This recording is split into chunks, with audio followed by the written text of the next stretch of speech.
రచయిత చందన గారు. కథ devil sir you are mine. Part 27. కథలోకి వెళ్దామా?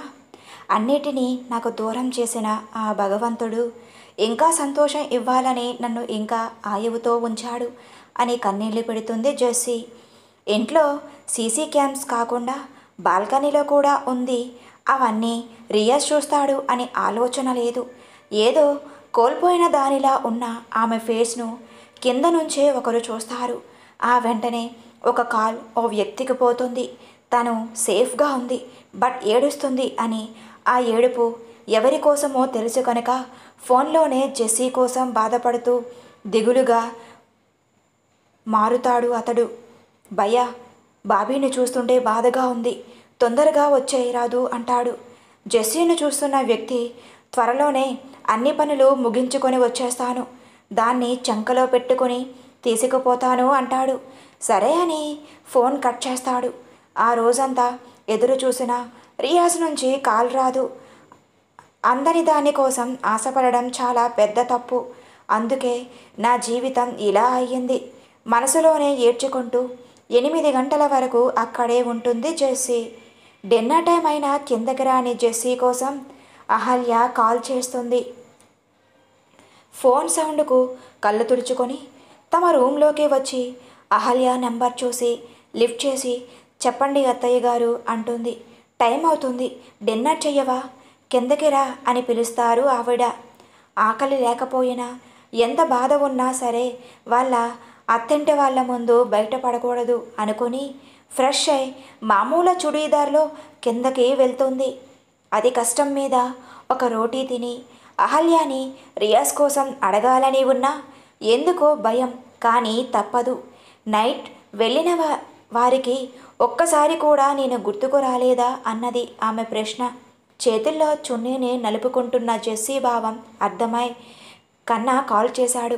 రేపు నైట్ వస్తాడని చెప్పాడు. ఈ నైట్కి నా రూమ్లో పడుకో తల్లి అని అంటుంది ఆవిడ.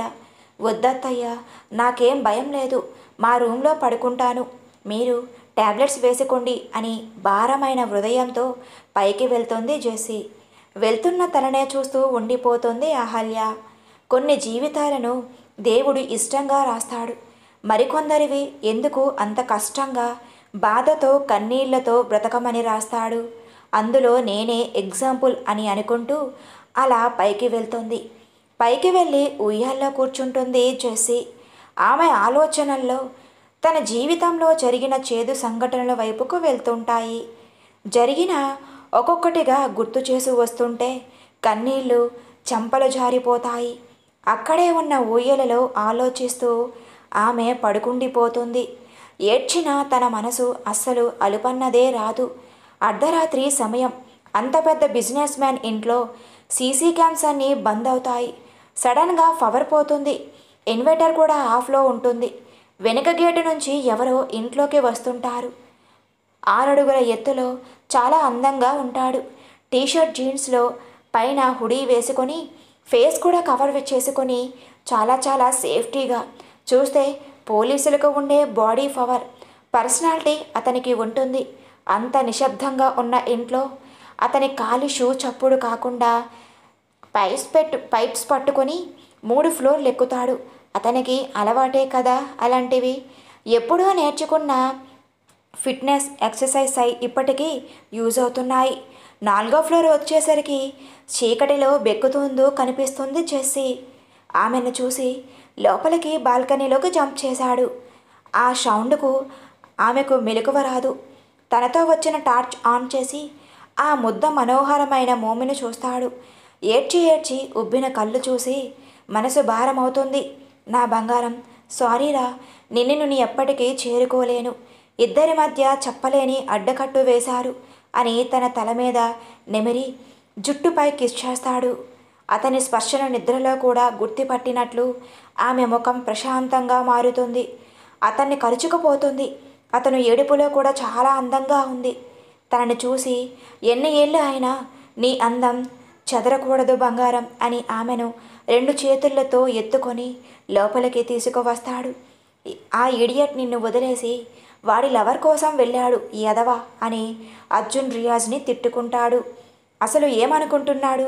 నువ్వు వాడి కోసం బాధపడటం ఏంటి బంగారం? ఆమెను తన గుండెల్లో హత్తుకోవాలని ఉంది. కానీ తన ఇప్పుడు వేరొకరి భార్య. అందుకే మనసారా దగ్గరకు తీసుకోలేకపోతున్నాడు. గతం తెలిసిన వాడు నిన్ను ప్రేమగా చూసుకోవాలి, కానీ ఇలా వదిలేస్తాడా ఎదవ? తిట్టుకుంటూ ఆ రాత్రి అక్కడే కూర్చొని జెస్సీని చూస్తూ ఉంటాడు. రూమ్ అంతా పరీక్షించి అతను లోపలికి రావడం, కింద ఫ్లోర్లో పవర్ వస్తుంది కానీ పైన రాదు. ఆ గదిలోనే ఉన్న ఇన్వర్టర్ ఆన్ చేసి జెస్సీ కోసం ఏసీ ఆన్ చేస్తాడు అతడు. ఆ రాత్రి అంతా ఆమె మోమును చూస్తూ గడిపేస్తాడు. ఎంత చూసినా తరగని రూపు ఆమెది. దివిలో నుంచి దిగివచ్చిన దేవకన్య. ఆమె సుందరం రూపం మరి ఎవ్వరికీ ఉండదు. నా ప్రాణమే నువ్వు, నిన్ను విడిచిన రోజు నేను ఉంటానా అని అనుకుంటూ చూస్తూ ఆ రాత్రిని గడిపేశాడు. తెల్లవారుజామున 4 అవుతుంది. బయట ఉన్న సెక్యూరిటీ కాల్ చేస్తారు.